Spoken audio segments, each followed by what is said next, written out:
नमस्ते दोस्तों, राखी की रसोई में आप सभी का हार्दिक स्वागत है। आज हम बनाने वाले हैं चॉकलेट घेवर केक। चॉकलेट घेवर केक बनाने के लिए आधा लीटर दूध को मैंने एक पैन में गर्म होने के लिए रख दिया है। साथ में यहाँ पर मैंने चाय के पैन में 1 कप शक्कर और आधा कप पानी को डालकर चाशनी को बनने के लिए रख दिया है। और इसके साथ ही मैंने यहाँ पर उसमें 1 चम्मच के करीब दूध डाल दिया है, जिससे कि हमारी चाशनी में जो इम्प्योरिटी होगी वो बॉईल होकर बाहर निकल जाएगी। देखिए यहाँ पर चाशनी में अच्छा सा बॉईल आने लगा है और इसमें जो भी गंदगी है वो सारी एक साइड आकर इकट्ठी हो गई है। हमें इसे चम्मच की हेल्प से बाहर निकाल लेना है। आप चाहे तो इसे छन्नी की सहायता से भी निकाल सकते हैं। अब यहाँ पर जब सारी गंदगी निकल कर बाहर हो जाती है तो हमारी चाशनी का कलर भी काफी साफ दिखने लगता है। बस हमें इसी तरह से चाशनी को पकाना है, जिससे कि इसमें से गंदगी भी निकल जाए और हमारी बढ़िया चाशनी बनकर तैयार हो। एक हाथ से इधर हमें दूध को भी हिलाते रहना है, जिससे कि दूध जो है तली में चिपके ना।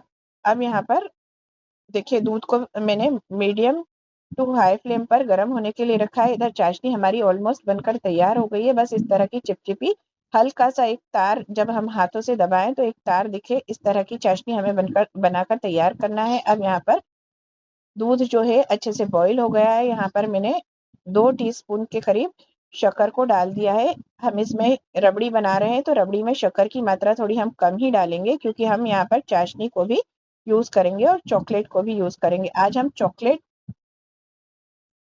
का घेवर बना रहे हैं, तो इसके लिए चॉकलेट का टेस्ट लाने के लिए मैंने यहाँ पर कोको पाउडर का यूज किया। यहाँ पर मैंने लगभग 3/4 चम्मच कोको पाउडर को रबड़ी में डाल दिया है। अब इसे अच्छे से हम मिक्स कर लेंगे और इसे लगभग 1 से 2 मिनट के करीब हम पकने देंगे। और गैस की फ्लेम को हमें लो टू मीडियम ही रखना है, जिससे कि हमारी जो रबड़ी है ये अच्छे से कोको पाउडर के साथ मिक्स भी हो जाए और बहुत ज़्यादा थिकनेस ना आए, ना ही ये नीचे चिपक पाए। और आसपास जो हमारा रबड़ी बॉईल होने के साथ मलाई इकट्ठी हुई है उसे भी हम चम्मच की हेल्प से निकाल कर रबड़ी में मिक्स कर लेंगे, जिससे कि एक अच्छा क्रीमी और सोंधा टेस्ट हमारी रबड़ी में आता है। अब देखिए इसी तरह से मैंने इसे 1 से 2 मिनट के करीब अच्छे से मिक्स कर लिया है, जिससे कि कोको पाउडर का कोई भी लम्स ना रहे और ना ही कच्चापन हमें लगे। अब यहाँ पर मैंने एक पैन में एक बड़ा सब्जी का चम्मच भरकर या 3 से 4 टीस्पून जो है घी को गर्म होने के लिए रख दिया है। इसके साथ ही 1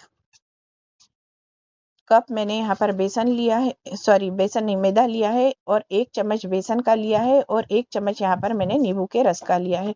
अब यहाँ पर घी को हमने एक बड़े बर्तन में ले लिया है और इसे बर्फ की हेल्प से इस तरह से हमें सॉलिड फॉर्म में लेकर आना है। तो बर्फ के सहायता से हम इसे घिसते रहेंगे, जिससे कि यह घी जो है अच्छा सॉलिड फॉर्म में आ जाएगा। बस इसी तरह कंटिन्यूटी में हम 1 से 2 मिनट करेंगे, ज़्यादा टाइम नहीं लगता है सॉलिड फॉर्म में आने के लिए। देखिए बढ़िया हमारा घी जो है अच्छा सॉलिड फॉर्म में आ गया है।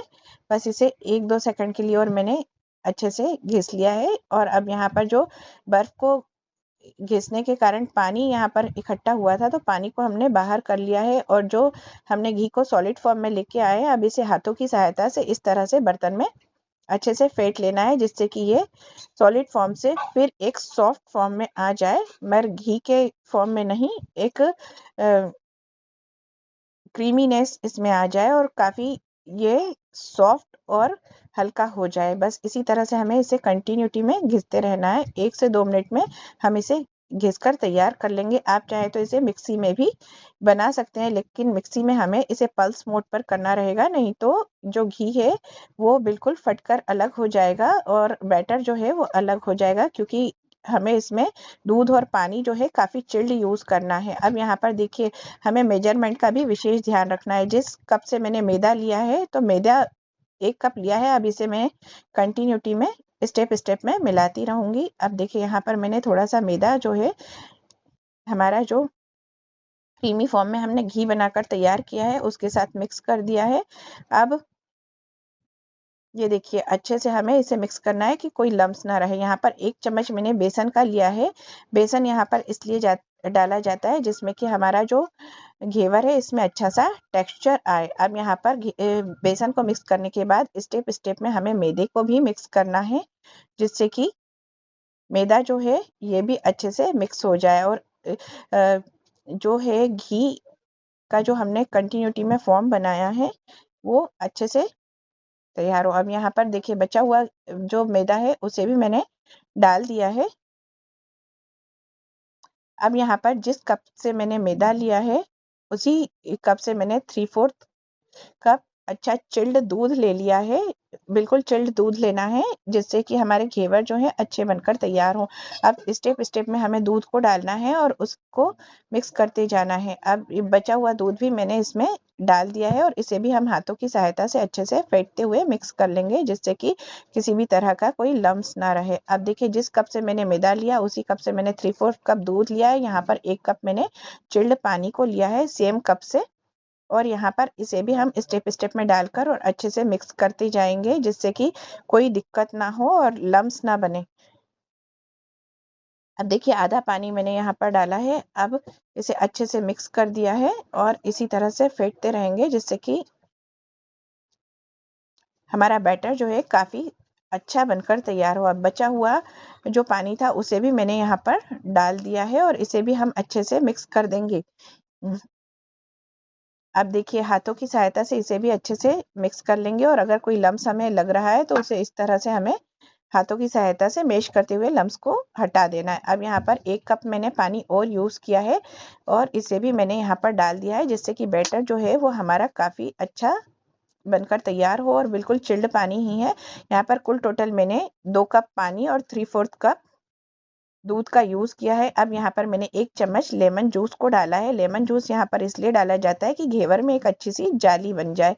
अब देखिए यहाँ पर 2.25 कप लिक्विड मैंने यूज किया है मतलब दूध और पानी को मिलाकर। अब इस कंसिस्टेंसी का हमें बैटर बनाकर तैयार करना है और बस एक बर्तन में मैंने छन्नी की सहायता से इसे छान लिया है। यहाँ पर मैंने एक कढ़ाई में घी को अच्छा गर्म होने के लिए रख दिया है और गैस की फ्लेम को हाई रखा है। अब यहाँ पर मैंने जो हमारा सॉस की बॉटल आती है या जो हम जलेबी बनाने की बॉटल आती है उसमें बैटर को डाल देंगे और इसे इस तरह से स्टेप स्टेप में डालेंगे और कंटिन्यूटी में हमें डालते रहना है। लेकिन पहला जो हमने डाला है उसका जो बबल्स हैं वो जब तक सेट नहीं होते हैं तब तक बैटर को दोबारा नहीं डालना है। इस तरह से हमें कंटिन्यू इसे डालते रहना है और जितना आप थिकनेस का घेवर बनाना चाहते हैं उस हिसाब से इसमें बैटर को आप कंटिन्यू डालते रहें।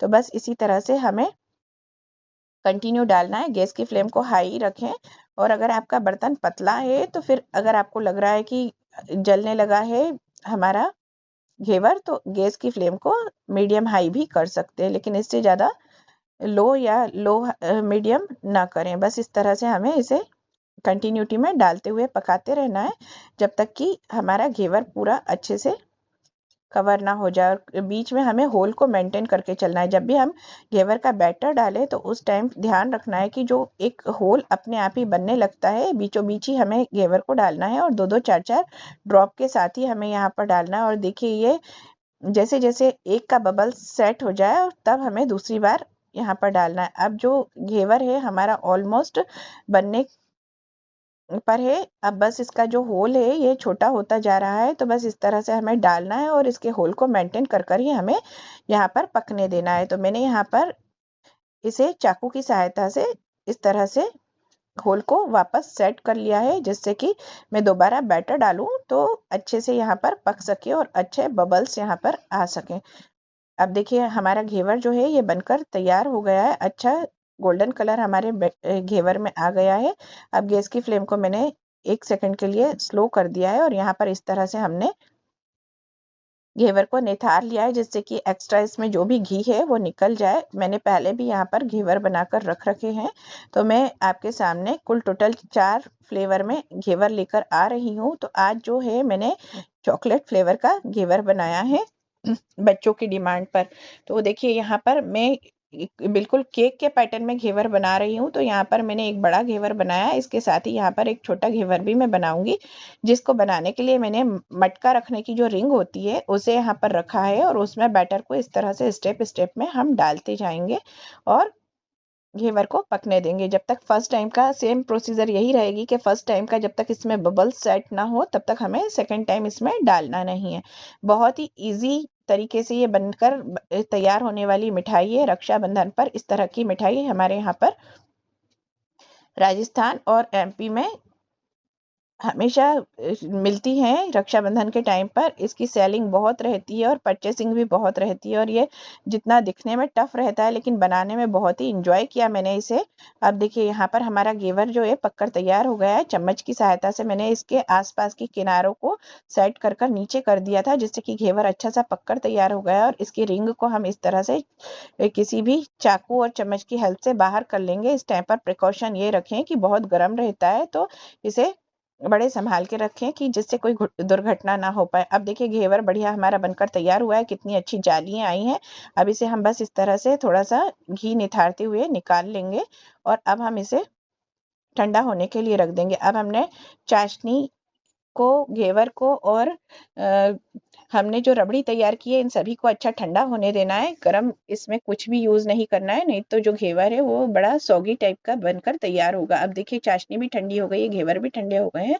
तो मैंने यहाँ पर घेवर को चाशनी डाल दी है। 2-3 चम्मच चाशनी मैंने यहाँ पर पूरे घेवर में फैलाकर डाल दी। अब जो हमने चॉकलेट की रबड़ी बनाकर तैयार की है, तो चॉकलेट की रबड़ी को भी हम घेवर पर इस तरह से असेंबल करेंगे। अब यहाँ पर मैंने चॉकलेट को डबल बॉयलर की मेथड से मेल्ट कर लिया था, और इसे इस तरह से चॉकलेट का गनाश जो है वो डाल दिया है, जिससे कि बच्चों को जो चॉकलेटी फ्लेवर का ये बनकर घेवर तैयार हुआ, यकीन मानिए फ्रेंड्स इतना पसंद आया बच्चों को कि बार बार डिमांड आई कि इसी तरह का घेवर हम को बना के दो, तो हम इस तरह का ही घेवर खाएंगे। और ये आइडिया भी मुझे बच्चों के थ्रू ही आया कि मैं मार्केट में एक नया टेस्ट लेकर आऊं चॉकलेट की। हम हर मिठाई खाते हैं तो घेवर क्यों नहीं।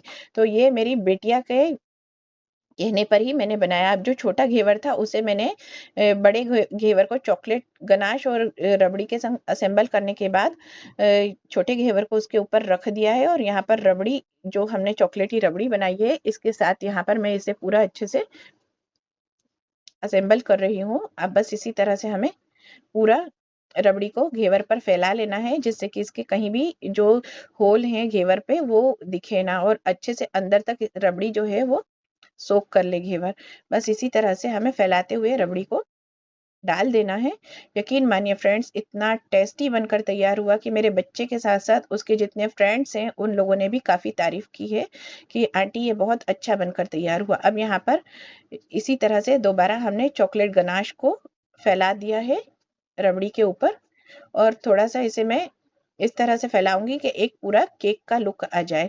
तो इस तरह से डबल स्टेप में मैंने घेवर को यहाँ पर लगाया है, जैसे कि केक की एक होता है ना लेयर वाला, तो उस तरह से लेयर बनाइए एक बड़े घेवर के साथ और एक छोटे घेवर के साथ।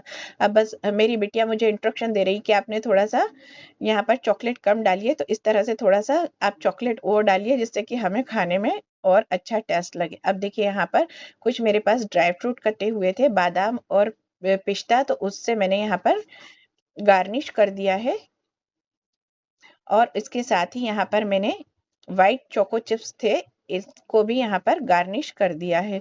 और इस तरह से पूरा एक जो केक का लुक होता है ना वो हमने घेवर पर लेकर आए हैं।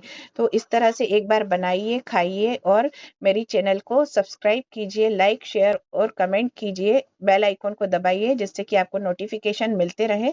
अब देखिए यहाँ पर मैंने जो सिल्वर बॉल्स आती हैं हमारे केक को डेकोरेट करने के लिए, वो भी मैंने यहाँ पर डाल दी है। देखिए कितना अच्छा हमारा लुक आ रहा है। तो प्लीज़ प्लीज़ प्लीज़ मेरी चैनल को लाइक शेयर सब्सक्राइब कीजिए और बेल आइकन को दबाइए जिससे आपको मेरी आने वाली रेसिपी का नोटिफिकेशन मिलता रहे। एक बार बनाइए, खाइए और मुझे कमेंट में बताइए कि आपको मेरी रेसिपी कैसी लगी। एंजॉय। धन्यवाद।